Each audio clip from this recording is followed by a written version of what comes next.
Olá pessoal, boa tarde, aqui é o Reinaldo Monteiro, mais uma vez aqui no nosso programa GCM em Pauta na TV Osasco. Hoje um dia muito especial, Dia da Consciência Negra, dia 20 de novembro, e hoje também nós temos um convidado muito especial, justamente para que a gente possa entender um pouquinho mais sobre essa data 20 de novembro, Dia da Consciência Negra, e também falar de segurança pública, igualdade racial, uma situação que dá muito problema aí nas nossas guardas municipais, nas forças de segurança pública, algumas coisas que precisam evoluírem, tá? Então hoje nós estaremos aqui com o doutor Eliseu Soares Lopes, assessor especial do ministro da Justiça, trabalha lá em Brasília, no Ministério da Justiça e Segurança Pública. Antes de chamá-lo aqui para dar as suas considerações iniciais, já vou falar um pouquinho aqui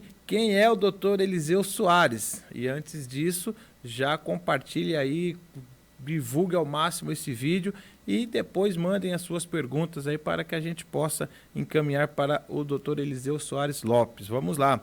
Doutor Eliseu, ele é graduado em Direito pela Universidade Paulista e especializado em Gestão Pública pela Universidade Federal de São Paulo, atuou como secretário adjunto da Secretaria Municipal de Promoção da Igualdade Racial da Prefeitura de São Paulo, foi ouvidor das polícias no estado de São Paulo, consultor do Programa das Nações Unidas para o Desenvolvimento, PNUD, do Ministério da Cultura, e atualmente é assessor especial do Ministério da Justiça, dentre várias outras atividades que o doutor Eliseu e cargos que o doutor Eliseu já assumiu e trabalhou no Brasil. Então tem uma vasta experiência e hoje a gente tem esse grande doutor especialista para conversar conosco e trazer um pouquinho aí de informação sobre segurança pública e igualdade racial. Doutor Eliseu Soares Lopes, seja bem-vindo aí e grande alegria e prazer em tê-lo aqui conosco.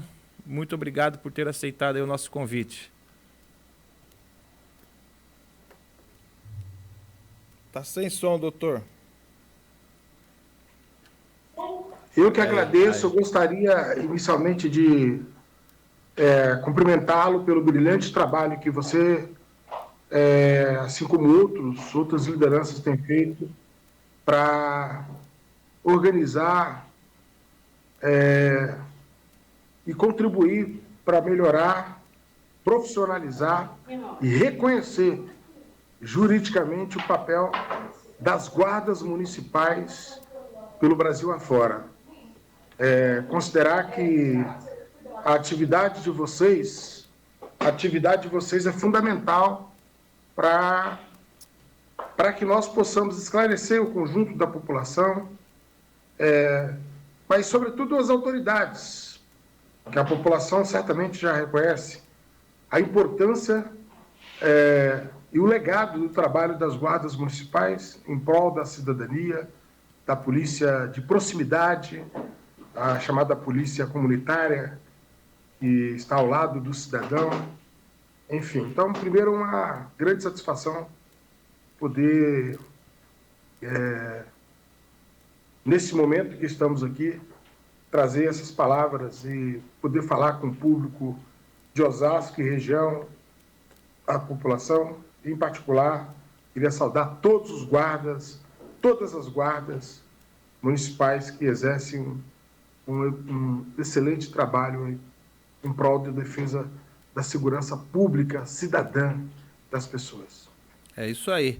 Doutor, a gente costuma utilizar muito o termo segurança pública básica, né? Porque é um termo de fácil entendimento para a população e é um conceito, né, que a gente vem defendendo. Vamos torcer para que avance, né? Doutor, então vamos lá. O nosso objetivo é levar informação para a sociedade, não só para guardas municipais, mas para que a sociedade entenda um pouquinho mais o papel das guardas municipais e principalmente dentro desse contexto, né, que a gente tem no Brasil de racismo, sabe, de discriminação dentro das próprias corporações às vezes. Então a gente precisa levar informação para a sociedade para que a sociedade também possa nos ajudar. E antes da gente entrar no tema, eu queria só perguntar para o senhor, que hoje é o Dia da Consciência Negra, o senhor falasse um pouquinho para nós sobre essa data, sobre esse dia, porque é um dia especial, mas infelizmente muitas pessoas também não têm consciência, né? O cara, é feriado e pronto, e acabou. Não. O motivo, o porquê que foi criada essa data, o que se comemora no dia 20 de novembro, né? Consciência Negra. O senhor pode falar um pouquinho para nós? Bom, primeiro, exatamente, concordo contigo. Primeiro, voltando aí à questão do conceito de cidadania, de segurança básica, na verdade, né? Isso. Essa dimensão de compreender a segurança nas dimensões municipal, estadual e federal, talvez seja uma que melhor traduz o artigo 144 da Constituição brasileira, né? E a luta aí para que as guardas sejam reconhecidas na sua inteireza como guardas municipais, cidadã, no escopo da Constituição, no escopo dos entes, das instituições que têm responsabilidade pela segurança das pessoas, e no caso da segurança pública básica. Então, esse é um primeiro ponto. O segundo ponto, a questão que alude esse dia, no dia 20 de novembro, primeiro, nós precisamos cumprimentar todas as pessoas, negros, negras, que têm esse dia como um dia de referência diante das atrocidades sofridas pela população negra brasileira. É importante dizer que essas atrocidades perduraram 350 anos. Foram 3 séculos de escravidão aqui no Brasil. 3 séculos e meio de escravidão. É bom lembrar que o Brasil tem 500 e poucos anos. Portanto, quase 2/3 da formação do Estado brasileiro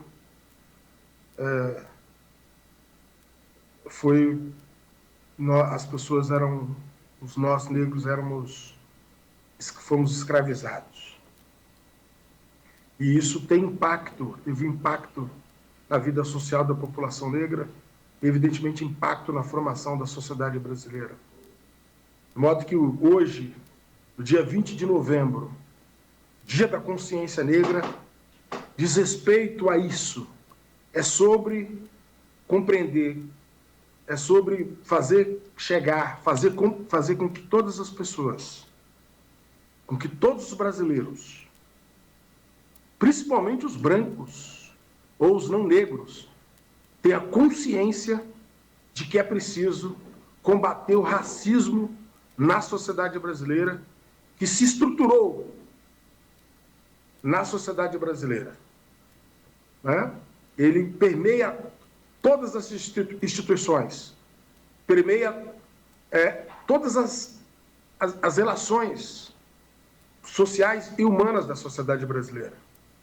Impacta na vida política, tem impacto na vida política, tem impacto na representação política no Congresso Nacional, deputado, Senado, nas câmaras legislativas, câmaras municipais de vereadores, nas assembleias legislativas, portanto, no poder concreto, nas casas que compõem, onde se discute o poder.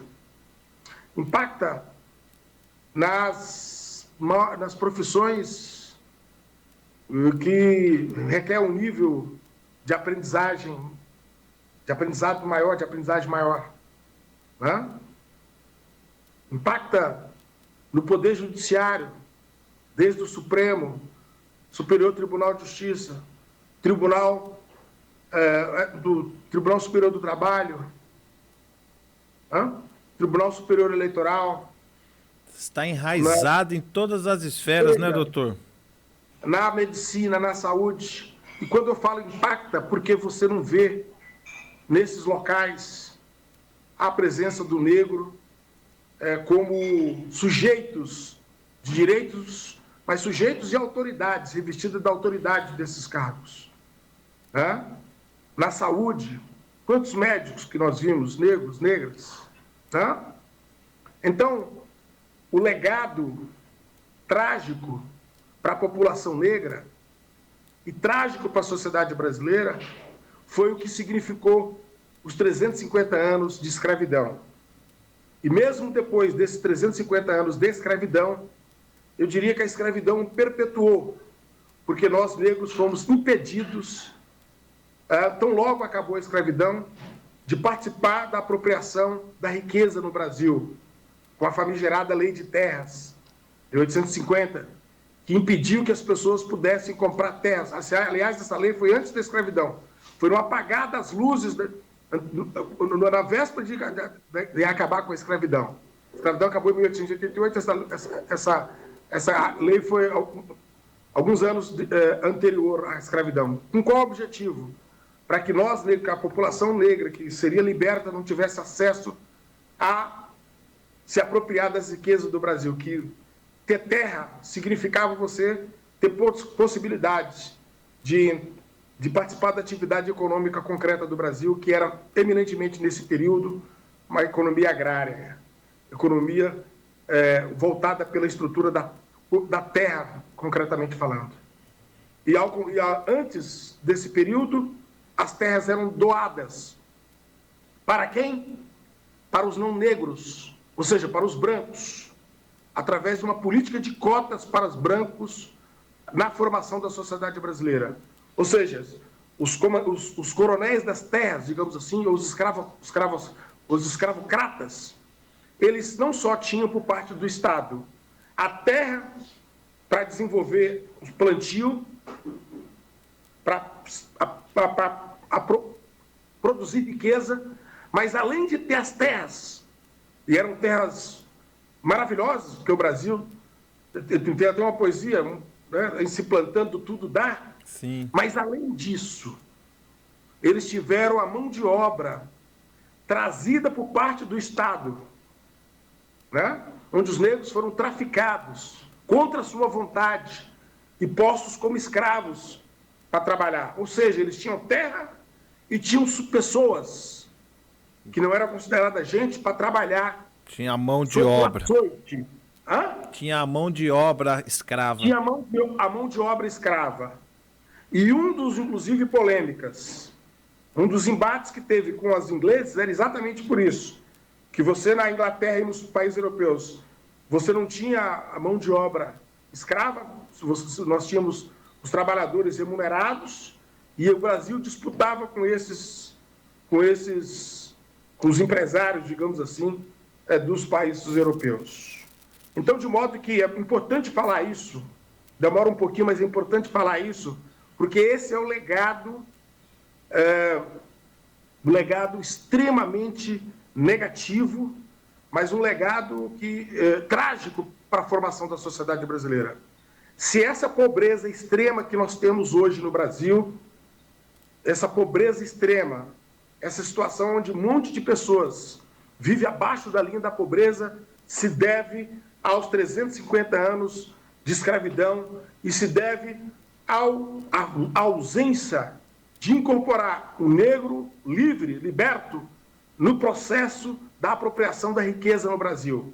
É isso que explica a pobreza no Brasil, é isso que explica essa calamidade que vive hoje os grandes centros, e em parte também explica essa violência que nós podemos falar depois. Então, o 20 de novembro tem esse sentido. O 20 de novembro, o feriado do 20 de novembro, é exatamente para termos consciência, não só nós negros, mas toda a sociedade brasileira, né, do legado dessa trágica história da sociedade brasileira, dessa trágica violência contra a população negra que o Brasil cometeu. E só vamos conseguir resolver isso se tivermos consciência e abrirmos perspectiva para mudar.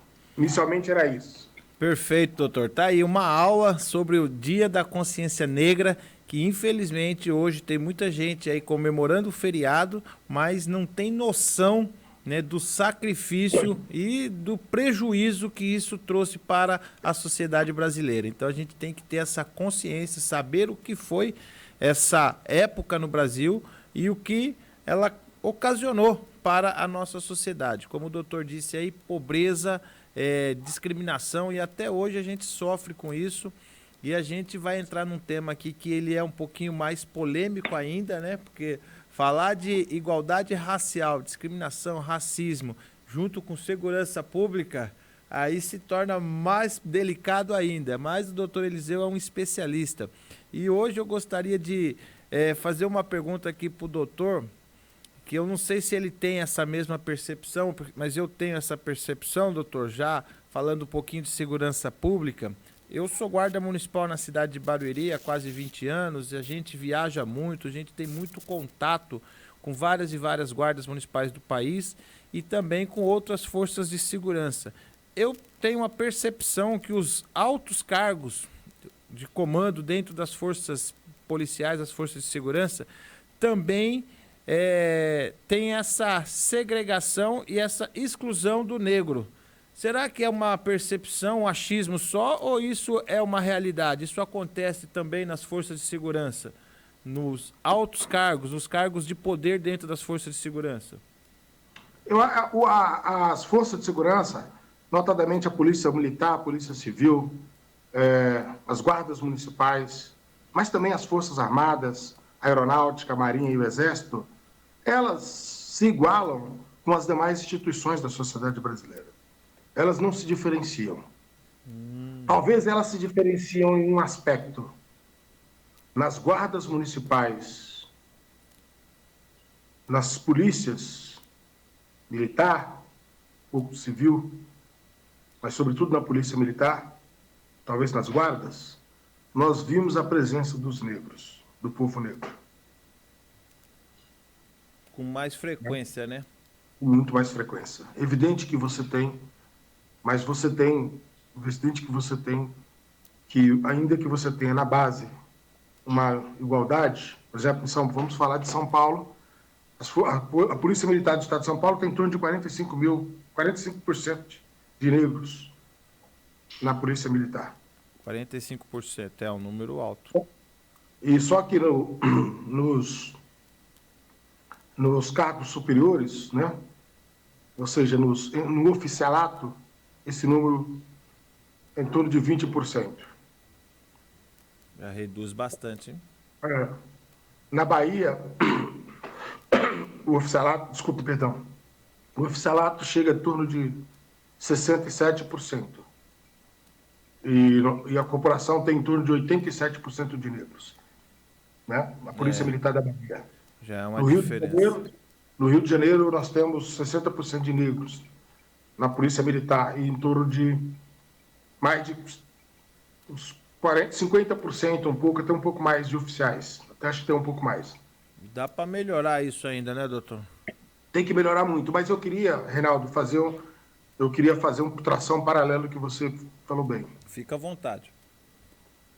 Se nós analisarmos, se nós tivéssemos entre os juízes de primeiro grau o mesmo percentual que nós temos, por exemplo, na Polícia de São Paulo, nas guardas municipais de negros, talvez nós teríamos uma justiça, um poder judiciário verdadeiramente justo. Bela observação. O fato é que o poder judiciário, e também é preciso ir também para as carreiras de delegados de polícia, tanto federal quanto estadual, o número de negros é infinitamente, quer dizer, quase irrisório. Entre os delegados já é um número maior, mas se nós pegarmos o Poder Judiciário e o Ministério Público, nós não somos 10%, por exemplo. E se nós formos analisar os tribunais superiores, então, aí é que nós nos desaparecemos por completo. Então, por mais paradoxal que possa ser, as polícias,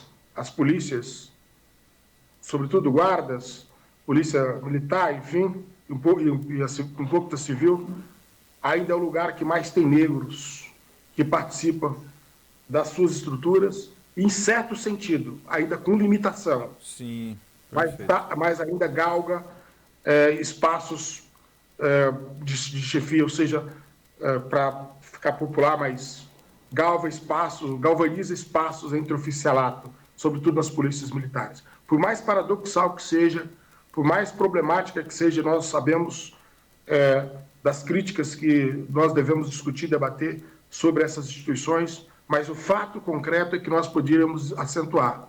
O negro está nas polícias, mas o negro não está no poder judiciário. Mas o negro não está no poder judiciário. Isso é difícil. É muito raro ver um juiz negro, né? Mas muito o negro raro não mesmo. Está no poder judiciário, não está no poder judiciário. E a pergunta não está por quê? Porque não tem capacidade? Não. Não tem oportunidade. A pergunta é por que esse poder judiciário é uma forma de ingressar no poder judiciário, é uma forma que corrobora. Se nós formos ver hoje, como é que é para a pessoa entrar no poder judiciário? O sujeito fica 5 anos estudando. Filho de classe média alta, que pode viver às custas do pai, fica 5 anos decorando, essa que é a verdade. Exatamente. Vários casos. Não é à toa que eu, no exercício da advocacia, e vocês, evidentemente, no mistério aí da atividade de como agentes de polícia, de guardas municipais, vocês veem, por exemplo, certas aberrações que vocês encontram quando se deparam, por exemplo, com essas autoridades. A falta de preparo, sobretudo preparo, o juiz ele precisa ter uma compreensão mais alargada da sociedade.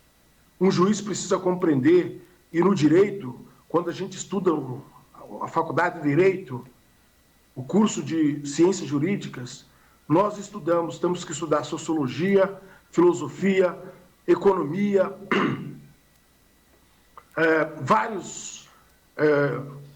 a história do direito, ou seja, para quê? Para exatamente compreender, para você pensar, quando você for aplicar o direito em concreto, você saber exatamente, por exemplo, a dimensão, da onde veio as circunstâncias que envolvem essas pessoas, como elas vivem a situação social delas. Eu vou te dar um exemplo. Eu sei que volta e meia vocês são compelidos, são chamados para levar alguém que cometeu ali um furto, um macarrão, um arroz ou coisa parecida. Sim. O delegado, se vocês conduzir a pessoa para a delegacia, que não precisavam, ao meu ver, porque se trata-se de um crime famélico, o delegado imediatamente já deveria não considerar, fazer só o registro, as anotações e liberar as pessoas. E, no entanto, alguns delegados decretam a prisão dessas pessoas, como uma senhora recentemente aí, um juiz vai, o promotor corrobora, oferece denúncia, o juiz aceita, e aí depois se recorre no tribunal e a pessoa é mantida presa. E você tem que ir até o STJ, o Supremo, para o Supremo Tribunal Federal dizer que, olha, minha senhora, meu senhor juiz, o meu senhor desembargador, minha senhora desembargadora, essa pessoa aqui é vítima da fatalidade dela, é vítima da fome, da miséria. Fácil. E isso é muito corriqueiro, né, doutor? É uma muito constante. É uma das ocorrências que vocês veem o tempo todo. Constantemente. E aí eu pergunto para você, nós tivemos agora uma crise aí das lojas americanas. Você sabe quanto que foi o rombo para os cofres públicos? Sonegação ali? 50 bilhões de reais que foram escondidos através de maquiagem de contábil, sonegação da contabilidade, enfim. E isso deu um prejuízo de 50 bilhões para o Estado brasileiro. E eu pergunto, os donos dessas empresas, você foi chamado a prender algum deles? Até parece, né? As pessoas que estão nos ouvindo, os guardas, os policiais militares, os policiais civis, os juízes, as juízas, os desembargadores, desembargadoras, os membros do Superior Tribunal de Justiça, do Supremo, eles foram compelidos, ou foram chamados, ou eles prenderam algum desses sujeitos? Nenhum. E você não ouve falar nada. A crise da Lava Jato foi em torno de 20, 30 bilhões. Segundo aí o auge, e levou gente inocente para a cadeia, levou o juiz a não respeitar o devido processo legal, criou uma crise de desemprego no Brasil tamanha, as consequências da Operação Lava Jato. Essa crise que nós estamos vivendo quebrou as principais empresas brasileiras. Construção civil foi lá embaixo. Que era o patrimônio do Brasil. Elas não eram só do dono das empresas, mas é um patrimônio do Brasil. Eu vou citar um paralelo que eu não gosto de citar, mas eu preciso citar para os senhores, para todos que nos ouvem. Para todos que nos ouvem. Recentemente nós ouvimos dizer que algumas empresas contribuíram com o Holocausto, essa tragédia que aconteceu na Alemanha e alguns países da Polônia e alguns países, a perseguição aos nossos irmãos judeus. E algumas empresas, inclusive, ajudaram a financiar o regime nazista, regime fascista de Hitler e outros regimes fascistas que se igualavam a Hitler, como Mussolini e como Franco. Mussolini na Itália e Franco na Suíça. E Franco na Espanha. Depois, eles foram derrotados. Muitos foram presos. Essas empresas, todas as empresas, na Alemanha, nesses países, todas são empresas hoje consagradas até hoje. Elas não foram destruídas. E olha que diferença, hein? E olha que atrocidade que foi cometido. E, no entanto, há interesses, em função de interesses que não são interesses nacionais, interesses escusos, certos juízes ou uma vara, ou um conjunto de procuradores ousaram a destruir um patrimônio nacional. Com isso, vários empregos, desmoralização de muitas empresas. Então, nós precisamos saber exatamente a dimensão das coisas que acontecem no Brasil. Nós, infelizmente, nos dias de hoje, nós somos chamados infelizmente, a não raciocinar, a não refletir sobre os acontecimentos. E as tragédias, elas podem ser tamanha, como foi o essa recentemente. O que eu quero dizer é que você não destrói empresas. Você pode até prender o presidente da empresa, o tesoureiro, enfim. Mas você não pode acabar com a empresa, porque se você acaba com a empresa, você está acabando com os trabalhadores. Você acaba com o emprego, você gera miséria, né? Você gera miséria, você acaba com a economia popular. E aí é o que eu falo muito, viu, doutor? A empresa, na verdade, não rouba ninguém. A empresa, quem rouba é alguém que comanda a empresa. Então, prende quem tiver que prender, responsabiliza quem tiver que responsabilizar, mas a empresa tem que continuar vivendo, mantendo os empregos, mantendo as famílias, gerando renda, né, para a sociedade. Mas, doutor, excelente explanação do senhor, trouxe essa questão do judiciário que é muito complicado mesmo. Até um tempo atrás aí, de um colega, guarda, amigo nosso, ele falou: Reinaldo, eu gostaria de estudar para ser juiz, promotor, mas no que jeito que eu vou estudar? Sou guarda municipal, trabalho na escala 12/36. No dia que eu não estou trabalhando na escala normal, eu estou fazendo uma hora extra porque o salário é baixo. E além disso, muitas vezes eu tenho que ir no fórum, tem audiência, tem uma série de outros compromissos ligados à profissão. Eu preciso estudar para ser um promotor, para passar um concurso, eu preciso estudar aí umas 4, 5 horas por dia. Né? Então não tem como, eu nunca vou conseguir chegar nessa situação. Deixa eu só rapidamente aqui, doutor, pedir uma pausa, porque a gente precisa só mandar um recado aqui. Para você que nos acompanha pela Com Brasil, nós ficamos por aqui. E para você que acompanha pelo canal do YouTube e redes sociais, fique conosco. Voltamos em 10 segundos.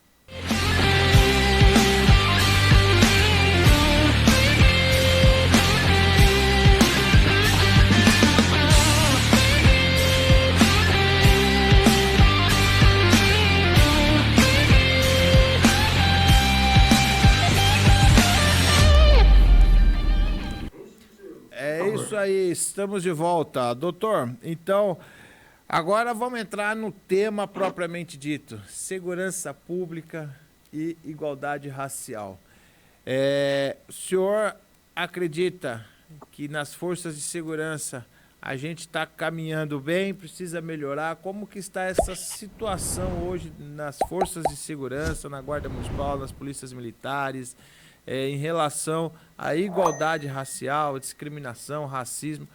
Eu sei que às vezes tem muito racismo em relação às pessoas, à sociedade, né? Do órgão de segurança pública com a sociedade em si. A gente sabe o que acontece, não deveria, mas infelizmente acontece. Mas também há o racismo interno, né? Dentro das estruturas, dentro das instituições. Então, o senhor fica à vontade aqui para conversar sobre esse tema e trazer um pouquinho aí de luz para nós e como que a gente pode melhorar todo esse contexto no âmbito da segurança pública. Em primeiro lugar, é bom sempre homenagear a Constituição. A Constituição, no seu artigo 5º, inciso 42, diz exatamente o seguinte: letra A. A prática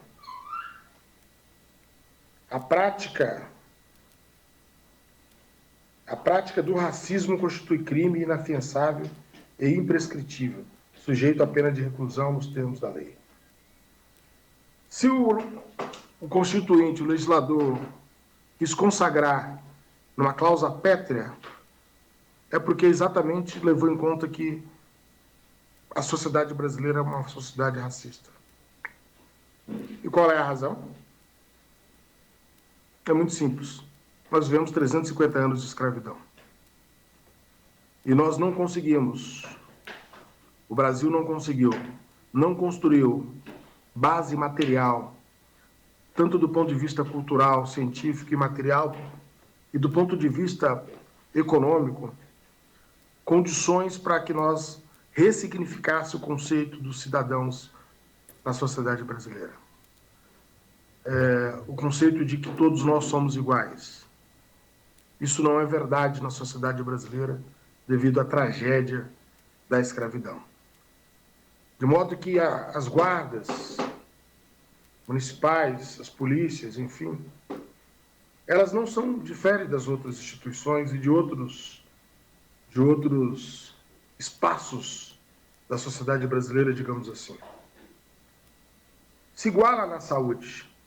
O racismo que é praticado na saúde é o mesmo na educação, nas atividades interpessoais, ali um vizinho, nas compras, no comércio, é o mesmo. Porque ele é estruturante, o racismo estruturou a sociedade brasileira em sua plenitude. De modo que esse é um ponto central. É por isso que nós precisamos combater o racismo estrutural, combatermos, sobretudo, a sua gênese, as suas causas e as suas consequências, que diz respeito em promover, criar mecanismo e espaço para promover a igualdade, a verdadeira igualdade na sociedade brasileira. Perfeito. E nas nossas instituições a gente tem uma luta grande, né? A gente tem uma luta muito grande, a gente precisa realmente trazer à tona essa preocupação com o racismo estrutural, porque a gente sabe de casos aí em algumas corporações, algumas instituições de racismo dentro da instituição. Então a gente não pode jamais deixar que isso aconteça. E a gente tem que combater isso todos os dias, né, doutor? Diariamente a gente tem que fazer esse combate, nessa luta. Todos os dias, todas as horas.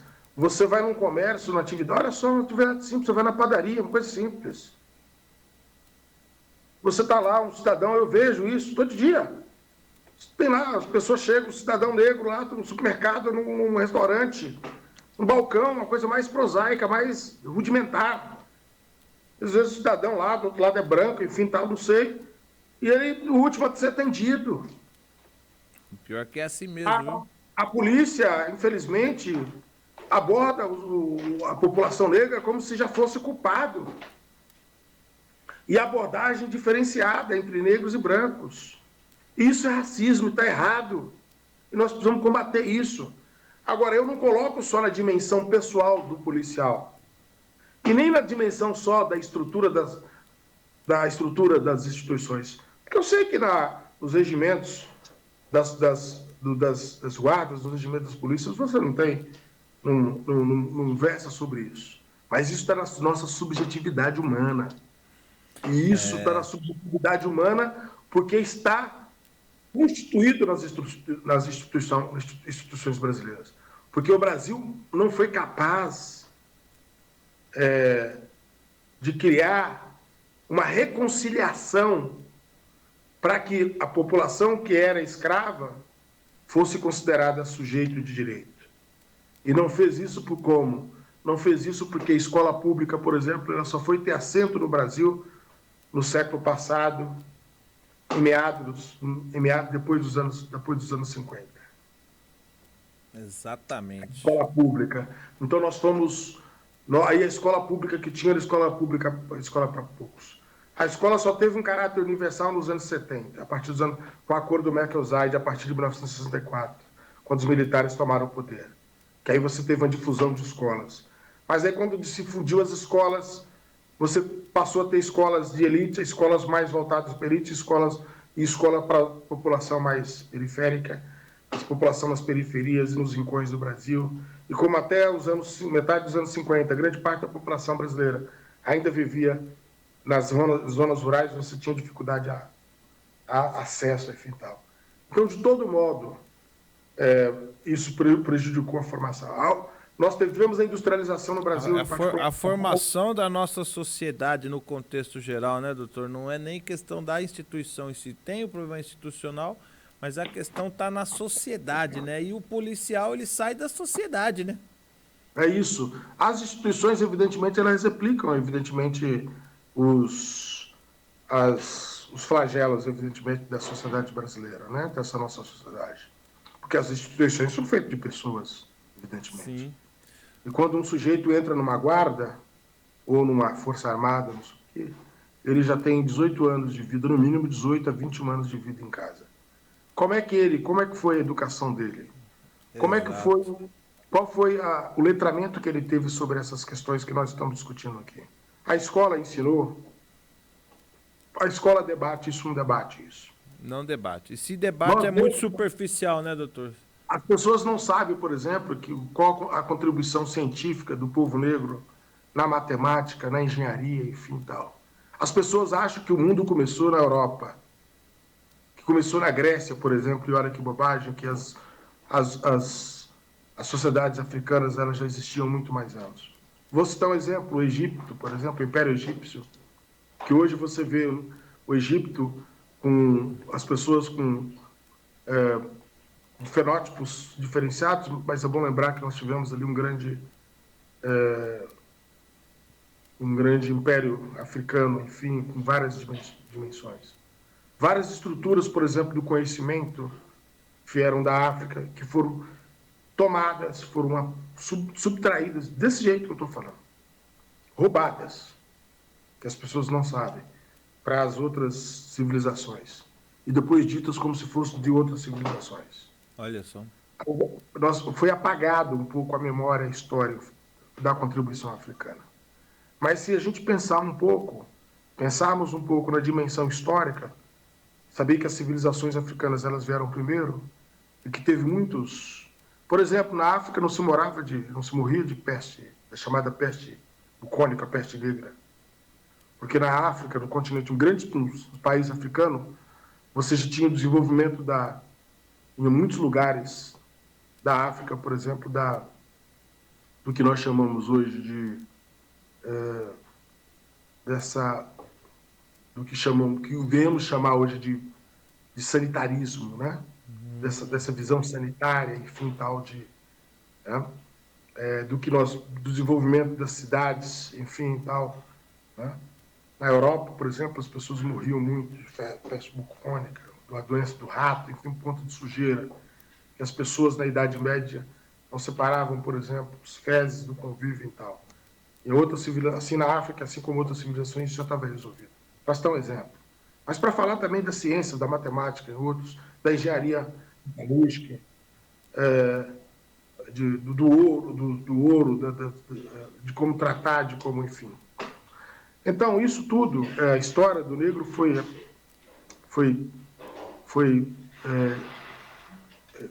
politicamente, ideologicamente afastada exatamente para dar ideia de superioridade de europeus, enfim, para criar uma ideologia do racismo, para exatamente para que eles justificassem a escravidão, essa coisa odionda que é muito maior que um holocausto, por exemplo.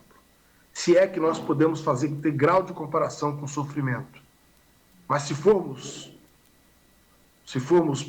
a título de, digamos assim, de debate, de conhecimento, né? Sim. O sofrimento que a população teve, que a população escrava teve, em relação, por exemplo, à população a um horror, a uma coisa odionda, que foi o Holocausto, mas é preciso pensar isso potencializado por muito mais. Sob todos os aspectos, é repugnante. Ambos os sofrimentos evidentes, mas é para que nós possamos compreender que as consequências, e particularmente no Brasil, elas são terríveis. Nós precisamos compreender isso, ter essa dimensão. E o problema às vezes eu assisto, às vezes eu vejo o Neto. O craque Neto. Craque Neto. Eu tenho dúvidas, sei lá, enfim, às vezes tenho opiniões, não concordo, e é isso mesmo, como ele analisa o futebol, mas eu gosto de assistir.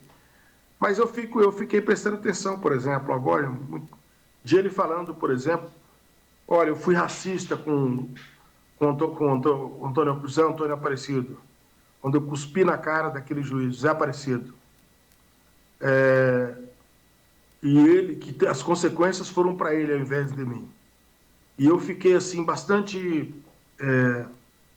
fiquei admirado, passei a respeitá-lo mais ainda. Com a sinceridade, né? Eu fui racista, e eu agora estou aprendendo a ser uma pessoa não racista, não sei o quê. Eu estou estudando, estou compreendendo isso. E é importante que as pessoas estudem para que não sejam racistas. Não basta dizer que é contra o racismo. É preciso ser antirracista. É preciso, inclusive, o problema do racismo não é um problema do negro, é um problema da sociedade brasileira. Uma pessoa não negra que vê um outro cometendo um racismo contra outra pessoa, ele tem o dever, a obrigação de lutar, de impedir, de chamar a polícia, de fazer qualquer coisa para impedir que aconteça. Porque isso não é um problema do negro, isso é um problema da sociedade. Uma sociedade que é racista é uma sociedade doente. Porque se a pessoa fala que não é racista, mas se ela assiste, aconteceu o racismo e não faz nada, ela, não é comigo, ela está contribuindo, né, doutor? Ela está compactuando, por exemplo, com crime hediondo, né? Ela está contribuindo com isso. E os guardas municipais têm o dever, assim como os policiais têm o dever, quando há presencial, alguma diligência, algum chamado, que ele perceber que de fato tem conotação racista, ele tem que prender a pessoa. Tem que agir, né? Imediatamente. Agir imediatamente. Aliás, qualquer do povo pode prender. Sim. Qualquer do povo pode prender. Doutor, aproveitando aqui, esses dias atrás, faz pouco tempo aí, a gente teve uma conversa aí no Ministério da Justiça com a doutora Michele, né? Sobre a matriz curricular das guardas municipais.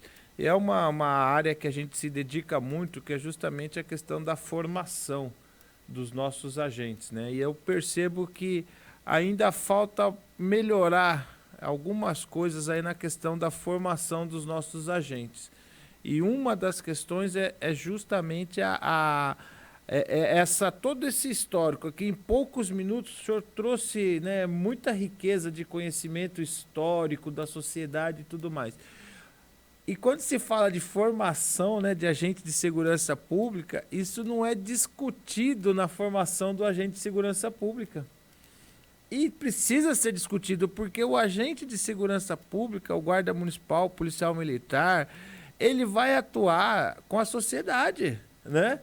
E se ele não tem o conhecimento de todo o contexto da história, da sociedade em si, dos 350 anos de escravidão no Brasil, né, como que ele vai também desapegar daquelas raízes racistas, né, que ele trouxe ali ao longo da sua vida? Então, essa formação, não sei se eu estou certo, o senhor acha que também a gente precisa passar por essa reformulação na nossa matriz curricular, especial das guardas?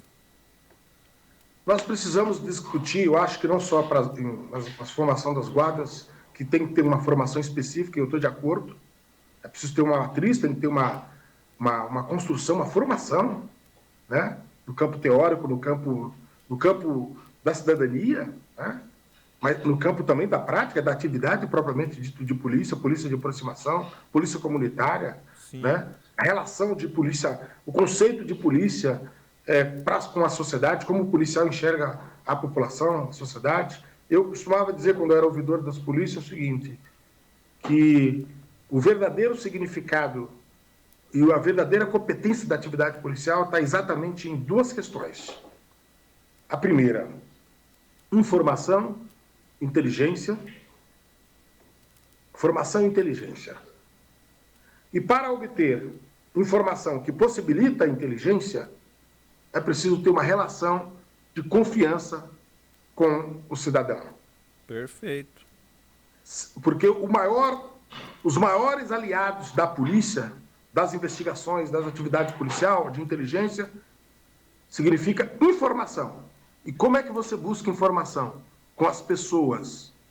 E como é que as pessoas podem dar informação para uma instituição que não respeita essas pessoas? Portanto, me parece uma contradição tratar mal as pessoas, não respeitar as pessoas. Se você quer, por exemplo, se você precisa, por exemplo, dar informação dessas pessoas. Volta e meia nós vimos nos meios de comunicação, os meios todos, escrito, enfim, televisivos, enfim, recompensas alguma recompensa para alguém que indicar onde está um criminoso, enfim, alguém que aviltou o sistema de justiça de forma negativa. Não é isso? É, perfeito. Desnecessário. Desnecessário se nós tivermos uma relação mais umbilical entre sociedade, comunidade, polícia, polícia, comunidade. Perfeito. É preciso conhecer a comunidade e a comunidade conhecer. Por isso que os guardas municipais, por isso que o conceito de segurança básica é uma categoria, digamos assim, uma categoria teórica para que nós possamos transformar num arcabouço jurídico como fundamental, eu diria, viu, Reinaldo? Então, fundamental, porque aí reside, digamos assim, o verdadeiro significado de policiamento comunitário ou polícia de proximidade. E quem é que pode fazer? Quem pode fazer isso com muito afinco são os guardas municipais. O senhor falou uma coisa aí fundamental: a polícia de proximidade e a segurança pública básica. E eu venho debatendo isso há muito tempo, porque a segurança pública básica é um conceito que a gente traz a partir dos direitos sociais do cidadão, que é o artigo 6º da nossa Constituição. Eu falei isso também com a doutora Michele. Você vê, o artigo 6º da nossa Constituição, ele não é estudado nas academias de formação de guardas municipais. Então você estuda o artigo 144, o artigo 78 do Código Tributário, que é o poder de polícia, você estuda o Código Penal, né, em especial o artigo 244, 249, aqueles artigos que estão mais relacionados à atividade de polícia em si, né? Mas a gente não estuda a nossa Constituição, os artigos que são fundamentais para a formação da nossa sociedade, né? Então, quando a gente traz o conceito de segurança pública básica para o agente entender o que é isso, ele começa a olhar para a segurança pública de forma diferente, né? E o senhor falou aí, é fundamental a gente começar a mudar essa realidade, né? A segurança pública é um direito social. Social. Social. Eu fico aí, o debate que nós fazemos, as questões sociais. Saúde, educação, saúde, educação, como é? Lazer, saúde, lazer, educação. Previdência. Não. O artigo 6º é muito claro, você tem razão. Fiz questão de pegá-lo aqui. Artigo 6º da CF. São direitos sociais à educação, à saúde, à alimentação, o trabalho, a moradia, o lazer, a segurança. Olha aí, ó, segurança. Vamos grifar a segurança, a previdência social, a proteção à maternidade e à infância, a proteção à maternidade e à infância, a assistência aos desamparados na forma dessa Constituição. Isso também dá também uma dimensão para informar os guardas que os desamparados que estão nas ruas, que as pessoas ali, aquele pedinte ou aquele pessoa que está ali em situação de rua, eles têm que ser tratados dignamente. Perfeito. Eles têm direito.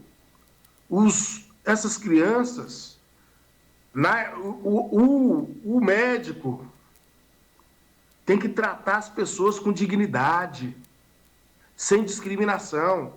Porque nós falamos que tem muitos policiais que discriminam as pessoas, e é verdade, tem. Tem. Mas não é só na polícia que tem, não. Nós temos pessoas nós temos médicos, nós temos funcionários da saúde que discriminam as pessoas. As pessoas são discriminadas no Poder Judiciário, por juízes.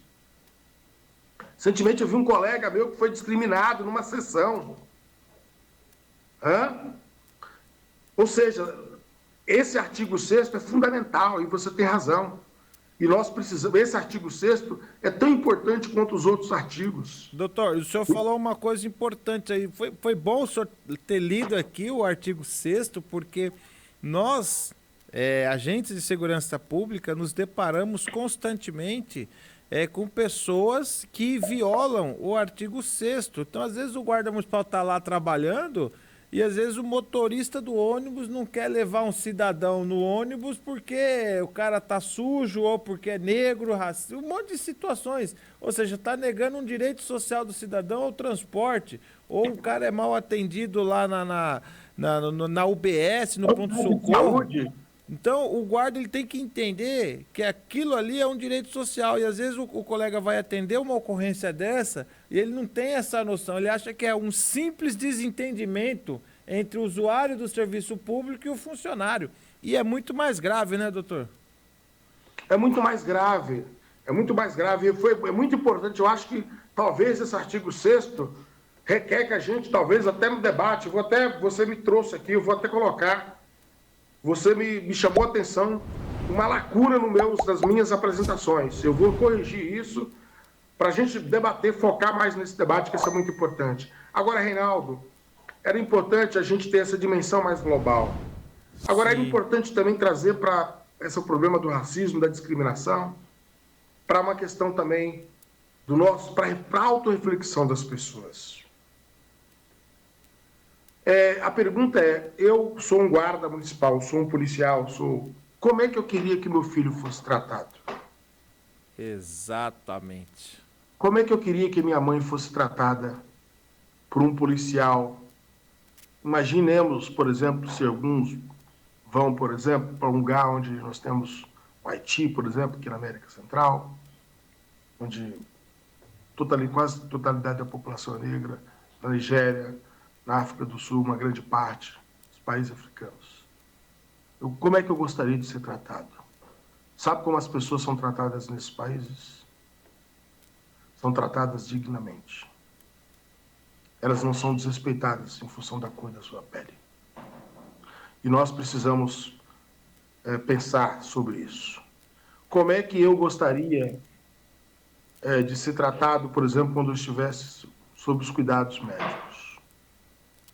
O médico, a médica, o enfermeiro, a enfermeira. Se fosse seu filho, como é que ele gostaria que fosse tratado? Se fosse seu pai. Sociedade tem que começar a ter mais empatia, né, doutor? Se colocar no lugar do outro, né? Nós precisamos, para além, eu acho que nós temos que fazer um debate, nós temos que sermos bastante enfáticos para combater o crime de racismo, que é um crime, eu diria, hediondo. Sim. Né? Mas nós precisamos também compreender que nós precisamos fazer uma reflexão sobre que sociedade que nós vivemos, que nós queremos, que sociedade que nós esperamos para o futuro. A sociedade do futuro vai ser a sociedade que nós construímos agora. E eu confesso que tem uma música do Lenine, que eu até no último debate que eu tive com os guardas em Porto Alegre, aliás, queria cumprimentar o comandante da guarda, Porto Alegre, todos que organizaram o congresso lá. Foi um congresso muito interessante, bastante dinâmico, participação muito interessada das pessoas. Eu dizia o seguinte: olha, precisamos um pouco de calma, né? A gente precisa um pouco de, sabe, aquela música que o Lenine fala, né? Aliás, se o pessoal aí da técnica puder depois colocar aí, quando estiver encerrando, talvez... Qual que é a música, doutor, do Lenine? É a música do Lenine, né? Eu acho muito interessante, eu acho que nós estamos num momento muito difícil, né? Um momento onde as pessoas estão muito... o nível de tolerância tem sido muito... Né? A agressividade é muito grande. Agressividade e detalhe, doutor, o senhor falou uma coisa aí que é muito séria, né? Você... Dá muito é paciência. É você ter paciência e você começar a entender como que você gostaria de ser tratado, como que você gostaria que o seu filho fosse tratado. Aí agora aqui eu queria até fazer uma pergunta para o senhor. Foi um caso muito polêmico, e aí são várias e várias opiniões, e aí o colega lá, o Reinaldo Azevedo, meu xará, Reinaldo Azevedo, do É da Coisa, costuma dizer que cotovelo e opinião todo mundo tem, né? Cotovelo e opinião todo mundo tem. E teve um caso muito abrangente aí agora, recente, que foi da situação lá em São Paulo, da policial. Estava tendo um provável assalto, um policial, a princípio foi identificado como policial civil, sacou uma arma, estava tentando imobilizar, uma pessoa imobilizando um rapaz, o suposto assaltante, e aí foram pedir ajuda para a policial que estava de folga, mais fardada, e ela falou, liga o 90. E aí quando o rapaz se aproximou, ela tentou ainda dar um chute nele, aí ficou aquela polêmica. Não, é porque o assaltante era negro e uma série de transtornos. Será que tudo isso também não é um problema da nossa sociedade, uma doença da sociedade? Porque se... Eu estou falando por mim aqui, tá? Agora aqui é opinião, não é cada um. Se eu estou na porta de uma estação uniformizado, e eu vejo uma situação dessa e você se coloca no lugar das outras pessoas, não no lugar do assaltante, ou não, no lugar das outras pessoas, do contexto geral, eu vou, no mínimo, tentar dirimir aquele conflito, né? Porque eu estou vendo que o cidadão está armado ali à vontade, ele é um policial civil, e ela, segundo informação, já tinha identificado que ele era um policial civil. O mínimo é você tentar dirimir aquele conflito, minimizar, talvez, os problemas mais à frente, mas você percebe que falta um pouquinho desse negócio de você se colocar no lugar dos outros, né? E você falar, não, vamos tentar ajudar as pessoas aqui. Eu acho, estou trazendo um caso aqui recente e que tem a ver também algumas pessoas cogitar essa possibilidade até da discriminação mesmo, de ser uma pessoa negra e tudo mais. Então, não vou nem ligar porque se é negro deve ser bandido mesmo, né? Tem essa situação, né? O som tá desligado, doutor, tá sem som. Eu acho que essas subjetividades, o racismo, ela aparece de várias formas. Aparece de forma explícita e de forma implícita, né?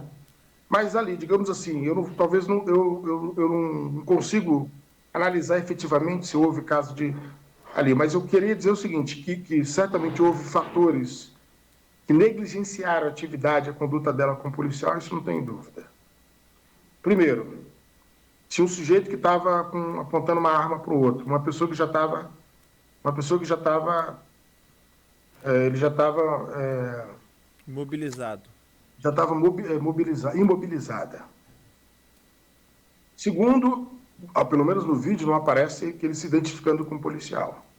Uhum. Bom, se ele era policial e a pessoa estava imobilizada, o que ele deveria fazer? Já imobilizado,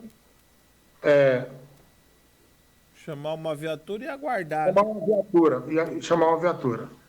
A policial que estava ali presenciando tudo, ela deveria, se ela não sabia, primeiro o seguinte, pedir a arma, pedir para ele rendê-lo inicialmente, para ele pedir a arma, até que se ele se identificasse como policial, ok, tudo bem, e depois tinha que pegar todos, ela mesma, ou algemar, enfim, e levar, e todos serem conduzidos para a delegacia. Mas o que me chamou a atenção foi a negligência, Sim. a passividade dela ali diante daquela situação. Enfim, mesmo que ela não tivesse com uniforme, ela tinha um direito, ela tinha que agir ali naquela situação.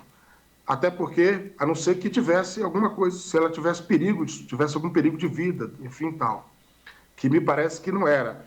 Agora, então, aquele sujeito que estava com a arma em punho, ele era policial, então ele errou.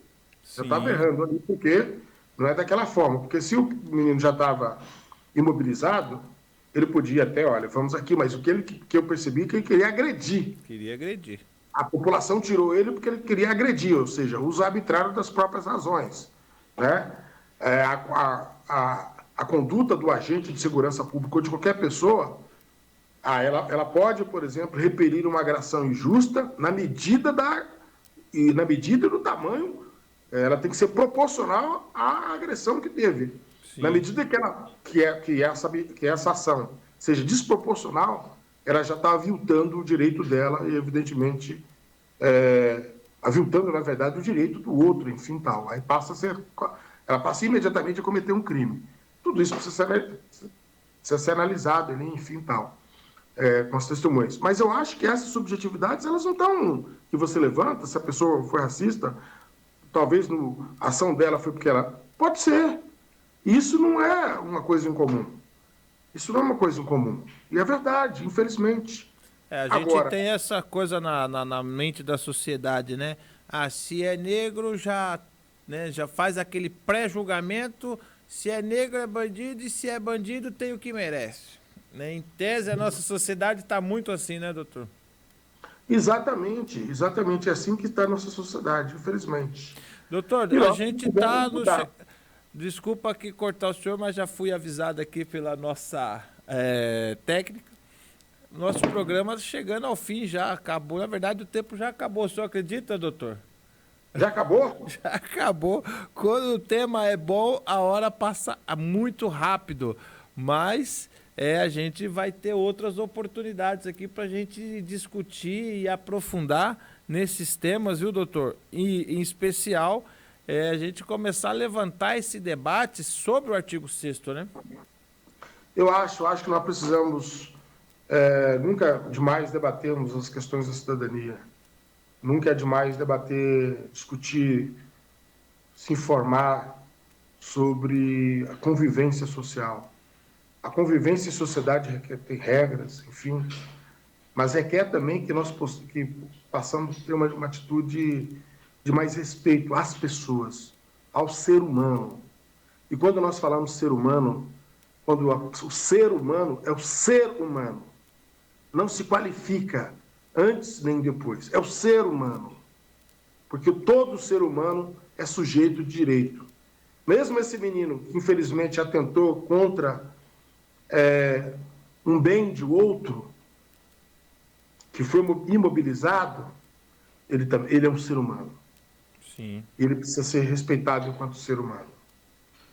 Então, a atitude correta é: eu imobilizo, eu tento chamar as forças policiais para levar para a delegacia, para a autoridade policial fazer um boletim de ocorrência, a partir daí tem um inquérito. Se tiver dentro das prerrogativas para prisão em flagrante, vai fazer isso, enfim. Mas um policial não é justiceiro. É isso aí. O policial não faz justiçamento. Justiceiro é crime. Né?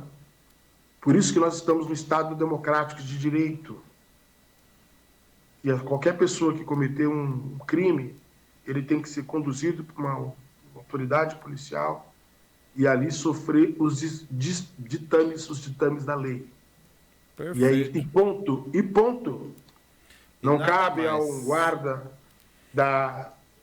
ou um policial bater, agredir, nada disso. Perfeito. Xingar, quanto menos. Doutor. Xingar, quanto menos, nada disso. Nós estamos agora indo para o final. Eu vou pedir então aqui para a gente encerrar de verdade, viu, técnica?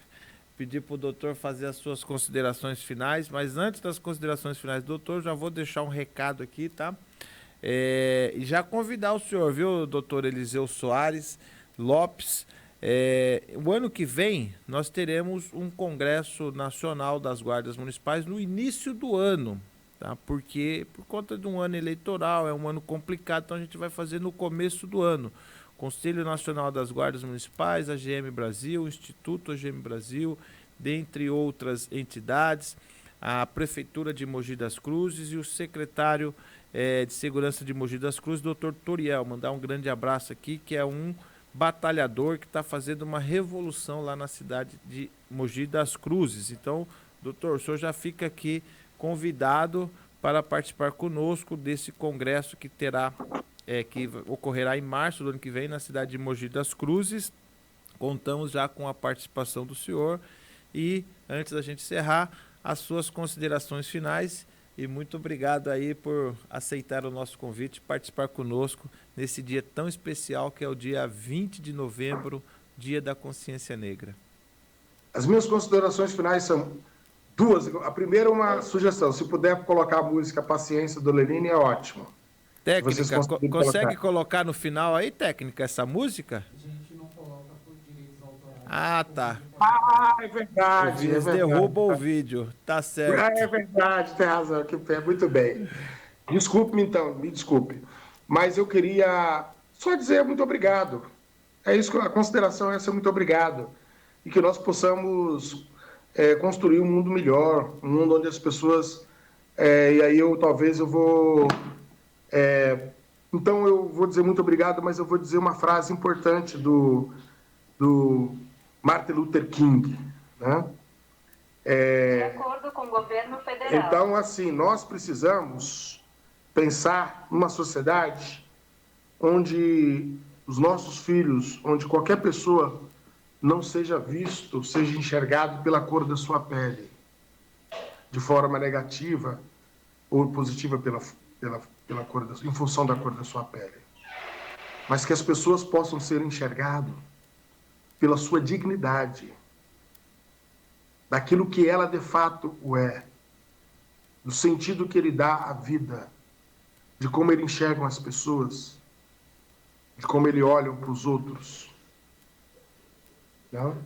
É dessa forma que nós precisamos construir um mundo melhor. E o mundo melhor, ele não pode haver distinção entre as pessoas em função da cor da sua pele, da sua função. Ninguém é melhor, nenhum ser humano é melhor que o outro ser humano. Porque a primazia é ser humano. Muito obrigado. É isso aí.